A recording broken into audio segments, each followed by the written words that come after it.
alam mo naman yan si Mayor Baste, tapang yan. Hmm. Kaya hindi ubra mga kalokohan ng mga kalaban sa politika. Nanumpa na si Davao City Mayor Sebastian Duterte bilang bagong pangulo ng PDP Laban kapalit ng kanyang ama na si dating Pangulong Rodrigo Roa Duterte na kasalukuyan ngang nasa The Hague ngayon, Attorney Sal.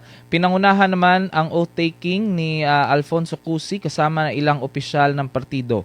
Inaasahang susuportahan ng PDP Laban ang kandidatura ni VP Sara Duterte sa 2028. Kasabay nito, itinalaga rin si Mayor Baste Duterte bilang leader natong Rage Coalition, isang alyansang binubuo ng iba't ibang partido at grupo na naglalayong isulong ang pananagutan, demokrasya at pagtugon sa mga suliranin ng bansa. Ayon sa koalisyon, sinusuportahan ito ng mahigit 600 grupo sa buong bansa, kabilang ang mga sektoral at community-based na organization. Ilan nga sa mga lumagda ng manifesto ay sina Senator Bongo, dating congressman Pantaleon Alvarez, Mike Defensor at iba pa.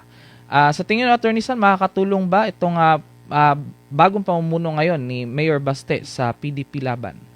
Oo, alam mo naman yan si Mayor Baste, tapang yan. Hmm. Kaya hindi ubra mga kalokohan ng mga kalaban sa politika. Hmm. Okay yan. Congratulations, Mayor Baste. Hmm. Tuloy mo ang iyong pangunguna sa pakikipaglaban para sa katarungan at upang ibalik ang iyong amang dating Presidente Rodrigo Roa Duterte.